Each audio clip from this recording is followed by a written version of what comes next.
குலசேகரன்பட்டினம் அருள் தரும் ஞானமூர்த்தீஸ்வரர் சமேத முத்தாரம்மன் திருக்கோவில் தசரா திருவிழா 2024. இந்த ஆண்டு தசராவுக்கு இன்னும் சரியாக 125 நாட்கள் தான் இருக்குது. நாட்கள் கடகடான்னு ஓடிக்கிட்டே இருக்குது. நாமளும் ஊருக்கு போன மாதிரி தான் இருந்துச்சு. திருப்பி சவுதி அரேபியாவே வந்தாச்சு. நிறைய கோயில்களுக்கெல்லாம் போகணுன்னு சொல்லி நினச்சி வச்சுருந்தேன். சின்ன பையனுக்கு முடியெடுக்கணும்லாம் நினச்சி வச்சுருந்தோம். சில தவிர்க்க முடியாத காரணங்களால் போக முடியல. பையனுக்கு மொட்டையும் போடலை. தசராவோட பார்த்துக்கலான்னு சொல்லிட்டு வந்தாச்சு. அம்பாள் நிச்சயத்தப்படி கும்பாபிஷேகத்துக்கு வந்தோம். கும்பாபிஷேகத்தில் சிறப்பான முறையில் கலந்துக்கிறதுக்கு அம்பாள் அருள் பாக்கியம் செய்தா. கும்பாபிஷேகத்தில் கலந்து கொள்வது கோடி புண்ணியம்னு சொல்லுவாங்க. அப்பேற்பட்ட அந்த கும்பாபிஷேக விழாவில் அனைத்து யாகசால பூஜைகள்னு சொல்லி எல்லா பூஜைகளிலையும் கலந்து கொள்வதற்கான வாய்ப்புகள் அம்பாள் கொடுத்தா. அதற்கு அம்பாளுக்கு கோடான கோடி நன்றி. மற்றபடி நாட்கள் போனதும் தெரில, வந்ததும் தெரில. டக்குன்னு லீவு முடிஞ்சு போச்சு. திரும்பி பார்த்தா தசராவுக்கு வெறும் 125 நாட்கள் தான் இருக்குது. இதுவும் கடகடான்னு ஓடிடும். ஆடிக்கொடை விழா வெகு விரைவில் வர இருக்குது. ஆடிக்கொடை விழா எப்போவுமே பார்த்திங்கன்னா ஆடி 3ஆம் செவ்வாய் அன்னைக்கு தான் ஆடி கொடை விழா. ஆடிக்கொடை விழா பத்திரிக்கை வந்ததும் டீட்டெயிலாக உங்களோட விவரங்களை பகிர்ந்துக்கிறேன். மற்றபடி தசரா பதிவுகள் கண்டிப்பாக தசரா பதிவுகள் தொடர்ந்து போடுவோம். இப்போ ஊருக்கெல்லாம் போயிட்டு வந்து கொஞ்சம் பிஸி இல்லையா, அதனால் டக்குன்னு பதிவுகள் ஒன்றும் போட முடியல. தசரா விரதப்பட்டியல் நிறைய பக்தர்கள் கமெண்டில் கேட்டுக்கிட்டே இருக்கீங்க. கண்டிப்பாக சீக்கிரத்தில் அந்த விவரங்களை எல்லாம் உங்களோட பகிர்ந்துக்கிறேன். நம்ம சேனலில் எப்போவுமே பார்த்தீங்கன்னா தசரா அந்த 10 நாட்களை சேர்த்து ஒரு விரதப்பட்டியலும் அந்த 10 நாட்களை சேர்க்காத ஒரு விரதப்பட்டியலும் போடுவோம். சீக்கிரத்தில் அதுவும் உங்களோட பகிர்ந்து கொள்கிறேன். 101 நாள் மாலை போடக்கூடிய பக்தர்களுக்கெல்லாம் இன்னும் கொஞ்ச நாட்கள் தான் இருக்குது.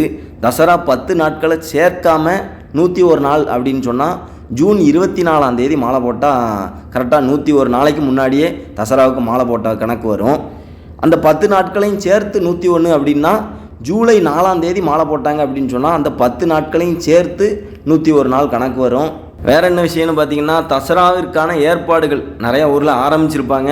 நம்மளும் தசராவிற்கான முதல் ஏற்பாடாக எங்களுடைய தசரா குழு அருள்மிகு முத்துமாலையம்மன் தசரா குழுவிற்கு மேளம் ஏற்பாட்டுக்கு மேளக்காரங்களுக்கு ஃபோன் போட்டு பேசினேன். அவங்க எப்பவும் போல் கொஞ்சம் அதிகமாக தான் சொன்னாங்க. அதனால் தசரா குழு உறுப்பினர்களோட கலந்து பேசிக்கிட்டு இருக்கிறேன். எப்பா இந்த வருஷம் வேறு எதுவும் தப்பட்டை அல்லது செண்டை மேளம் அந்த மாதிரி பார்ப்போமா அப்படின்னு சொல்லி ஒரு சில நாட்களில் கலந்து பேசி ஒரு முடிவுக்கு வந்து அதன் பிற்பாடு சீக்கிரத்தில் அட்வான்ஸை போடணும். மேளமோ அல்லது தப்பட்டையோ செண்டை மேளமோ அட்வான்ஸை போடணும். எங்களுடைய தசரா குழுவுக்கு இது 20ஆம் ஆண்டு. ஒவ்வொரு சாமியாடிகளும் அவங்களுடைய கருத்துக்களை இப்படிலாம் இந்த வருஷம் செய்யணும்னு சொல்லியிருக்காங்க. எல்லோருடைய கருத்துக்களையும் கேட்டு மிகச்சிறப்பாக தசராவை நடத்துவதற்கு ரொம்ப ஆவலாக இருக்கிறோம். அதே போலவே நிறைய ஊர்களில் தசராவை பற்றி பேச ஆரம்பிச்சிருப்பீங்க. இந்த வருஷம் தசராவை யார் நடத்தலாம், எப்படி நடத்தலாம், போன வருஷத்தை விட இந்த வருஷம் இன்னும் சிறப்பாக நடத்தணுமே நிறைய விஷயங்கள் நம்ம பேசுவோம். நம்ம ஊர்லேயும் கும்பாபிஷேகத்துக்கு போயிருந்தப்போ நண்பர்களோட நிறைய விஷயங்கள் தசராவை பற்றி பேசணும். மற்றபடி வேறு விஷயங்கள்னு பார்த்திங்கன்னா ஊருக்கு வந்திருந்தப்போ நம்ம அங்கங்கே போவோம் வருவோம். சென்ற இடங்களிலெல்லாம் யாராவது ஒரு நபராவது நம்மளை தெரிஞ்சு வச்சுருக்கிறாங்க. ரொம்ப சந்தோஷமாக இருந்தது. எல்லாமே அம்பாள் கொடுத்த சிறப்புகள் தான்.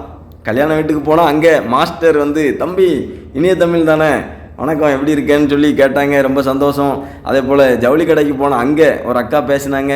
ட்ரெயினில் ட்ராவல் பண்ணும்போது தம்பிமார்கள்லாம் வந்தாங்க பேசினாங்க. அந்த மாதிரி செல்லும் இடமெல்லாம் அம்பாள் நமக்கு ஒரு சிறப்புகளை தந்திருக்கிறான்னா அது அம்பாள் தந்த சிறப்பு தான். அம்பாளுக்கு கோடான கோடி நன்றிகள். அம்பாள் தந்த சொந்தங்கள் எங்கும் இருக்குது. அப்படிங்கும்போது நமக்கு பேரானந்தமாக இருக்குது. அந்த அன்பு நமக்கு இன்னும் பக்தியை அதிகப்படுத்தி இன்னும் சாமியை பற்றி நிறைய விஷயங்களை தெரிஞ்சுக்கிட்டு அதை பகிர்ந்துக்கணும் அப்படிங்கிற ஆர்வத்தை அதிகப்படுத்தி இருக்குது. மற்றபடி ஊருக்கு போயிட்டு வந்ததில் கொஞ்சம் ஜலதோஷம் இருமல் தும்மல்லாம் இருக்குது. அதனால் குரல் கொஞ்சம் டல்லாக இருந்த மாதிரி இருக்கலாம். அதெல்லாம் அம்பாள் நல்லபடியாக சரியாக்கி விட்டுருவா. அம்பாள் நினச்சி நல்ல மாதிரி வேலையில் ஜாயின் பண்ணியாச்சு. அடுத்தடுத்து இனிமேல் தசரா பதிவுகளை தொடர்ச்சியாக கொடுத்துக்கிட்டே இருக்கிறோம். கடந்த ஆண்டில் தசராவில் நடந்த சுவாரஸ்யமான நிகழ்வுகளை எல்லாம் முன்னாடியே பதிவு பண்ணுங்க அப்படின்னு சொல்லி கேட்டிருந்தாங்க.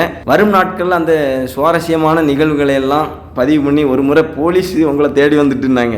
அதுக்கப்புறம் நேராக காலிப்பறைக்குள்ளே போய் நம்மளை எதுக்கம்மா போலீஸ் தேடுது, நானே தசராவுக்கு லீவ் போட்டு வந்திருக்கேன், வேறு ஒரு சேட்டை செய்யலையம்மான்னு சொல்லி சாமிகிட்ட போய் நின்று கேட்டதுக்கப்புறம் ஒன்றும் இல்லைப்பா பதறாதன்னு சொல்லி சாமி சொன்னதுக்கப்புறம் தான் ரிலாக்ஸ் ஆகி இந்த மாதிரி நிறைய விஷயங்கள் இதெல்லாம் ஒரு மிகப்பெரிய சுவாரஸ்யம்.